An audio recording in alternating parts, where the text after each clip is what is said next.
kung palpak ta sa itong relationships. And I believe the Lord is talking to us.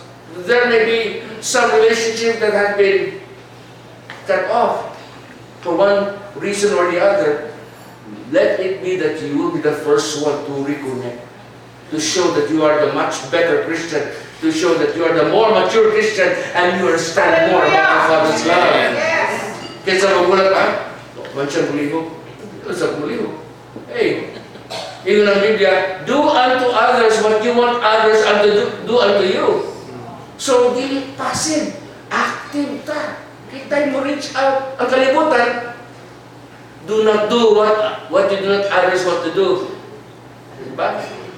Dili ta mo buhat, ang dili ta gusto buhato na sa ato. Negative, passive, walay mo hitabo. We are supposed to be actively involved in reaching out with love. So, ang mga anak are suffering. Okay?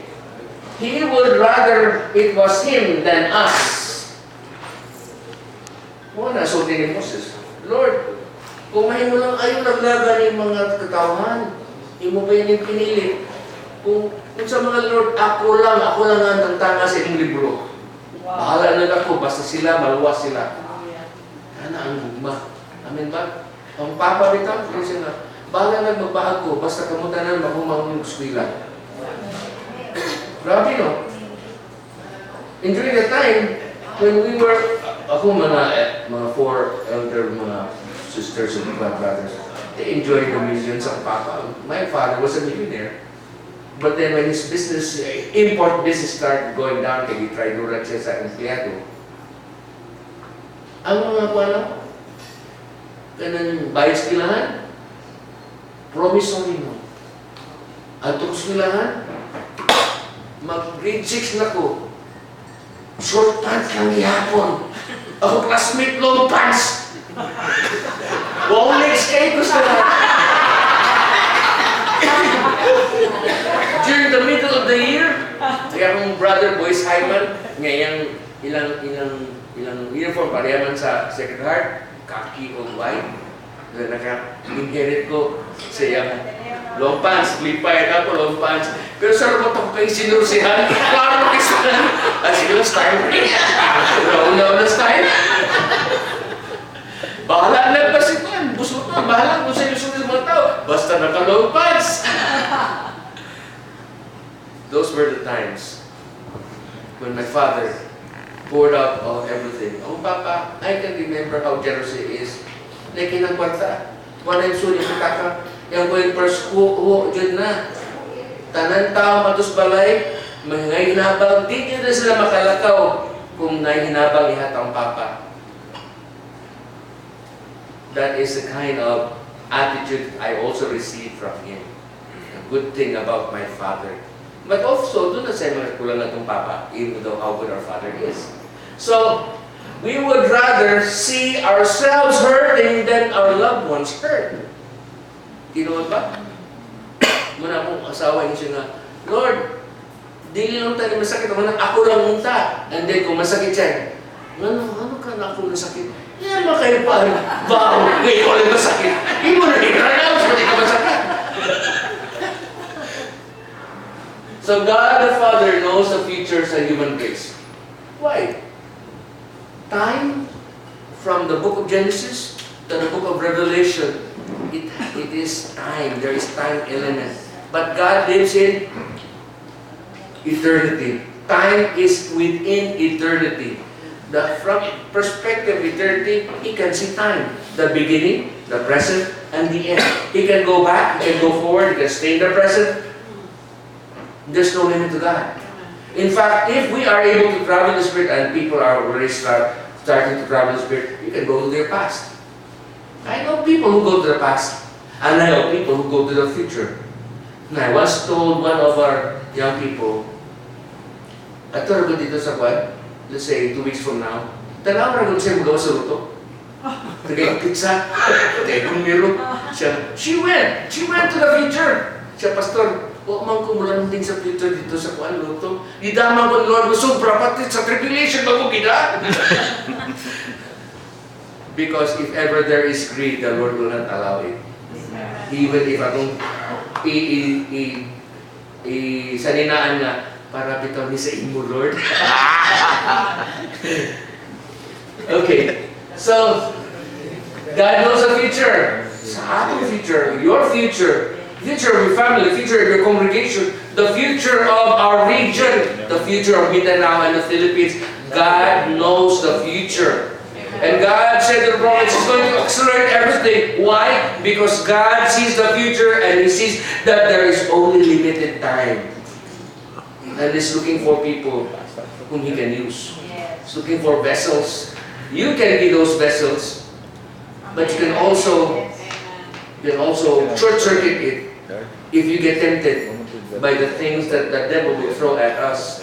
So focus on the Father's love. Amen? Don't ever get distracted. So, the human race, He knows the feature of the human race. The orphan life, God knows the pain. He knows the suffering. He knows the wars that are ongoing and are about to happen. He knows that there are many millions who are suffering and even die because of starvation. There are many broken marriages and even all Christians who make a vow till death do us part, in better or for worse, in riches or for poorer. Pero kung ano importa, wala na. Problema na, kaya sukarul na, o pahubog, bulan lang ta. Ang for worse, wala na, i-consider. Hello? So dapat yun, tanaw na ito. Hindi yun, kibaw siya sa atong marriages. And we will be accountable before God. And even poverty, God knows about poverty. The poor will always be poor, right? There will always be poor rather. But all of us are rich. Amen. Diba? Because the Bible says so. He became poor so we will become rich. And you know, it's not a matter of what you see or what you have in your bank account. Because we don't live by sight. We don't have to look at our ammonia account in 90 years. Look at my bulsa. Oh, nabuslot na. Tungod sa kadang sapi. It's not by sight, but by faith. Oh, why is it bulsa? Oh, it's good. Nagdato kayo ko. Si Magod, yung anak, pa, narapo ko'y ganahan dito pa. Kung saan mo ito? Sige, tanaw dito. Palito. Ito din ba sa tindahan? Pila ni? 100,000. Sige lang, Papa mong bayan. Wata lang, padumi si Papa. Abot ninyo, pila mo na daw? 100,000 pa. Kung ka-afford ka, Itso. credit card. Kung hindi ka ka-afford, palito na ito na dong. Pero pagtigo mo sa taha, kung isulti ni Pastor Dante ba? Wala pa tayo budget, pero we will make a budget. Amen? But our Papa owns all the gold and all the silver. Wala limit. Amen. Amen. But have you asked that you will be receiving? Amen. So whatever that would mean. You know, I'm believing for God to give me a big property for church building. Including the money for the church facilities. Hello? Amen. But I have to have no doubts regarding it. And it will be just a matter of season. Hello? Amen. I remember my wife, she was believing for a new vehicle, and we got a new vehicle. We are believing for a house, and we don't know where it will come from, but we know They will give. Igania. There is no limit to God. He loves you.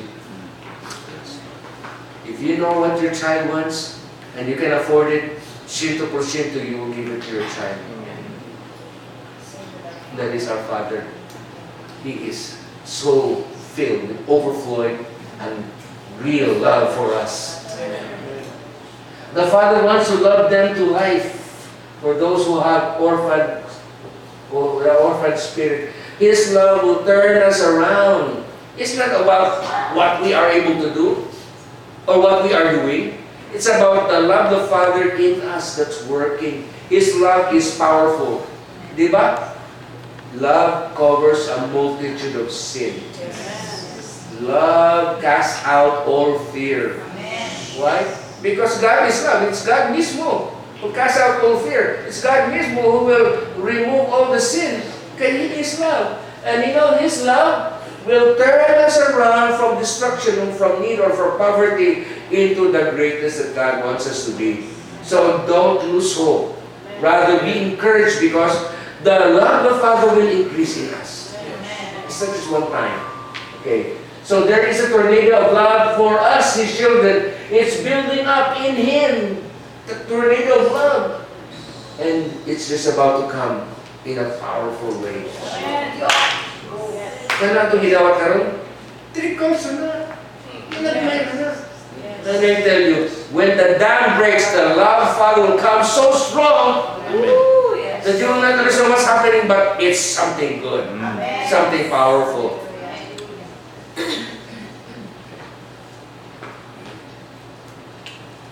So He sent representation.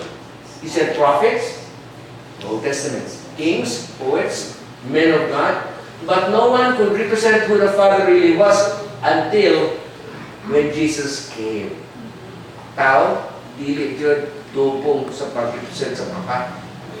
But it has to be Jesus, His Son. When Jesus came, He only did and said what the Father was doing and saying.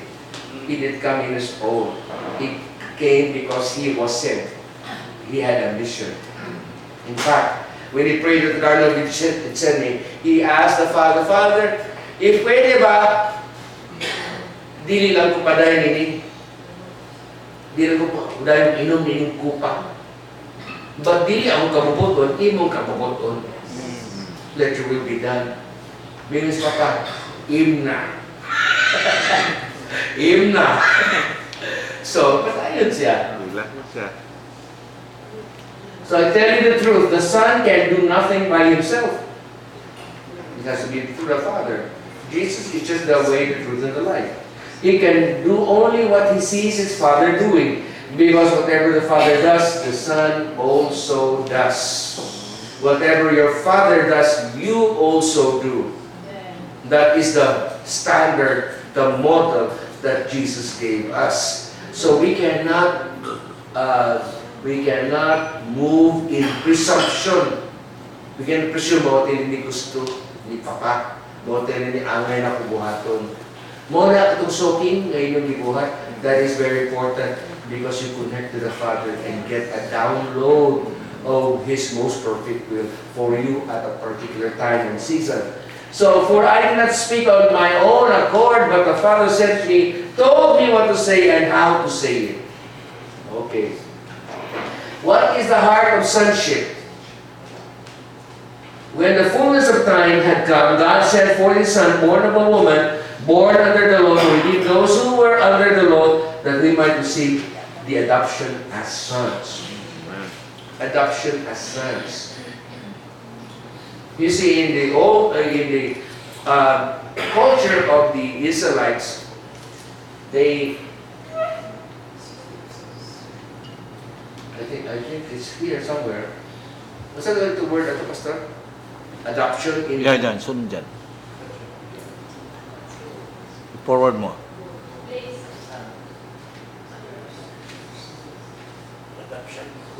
Yan. Okay. Adoption. This is a Greek word. The Greek word is euthanasia. It means raised as a son.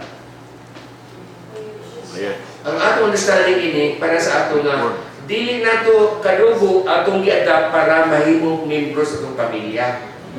But actually, kaning word is membro sa pamilya, but i-place lang siya as son. Kaya ang kultura sa mga Hudyo, daghan o mga anak ang hari, pero pilian na niya kinsay mo inherit sa trono. Ang inherit sa trono mo na siya ang place as a son or daghan sa mga anak. But all of us are going to be placed as sons. Dili to be adopted para mahimot ang parte sa iyang pamilya. We are already family, but we will be known as a son, having authority in Him. Just like the Lord, when He got baptized at the Jordan River by John the Baptist, He was at the age of 30. That's why we don't baptize children, because they don't have the right mind.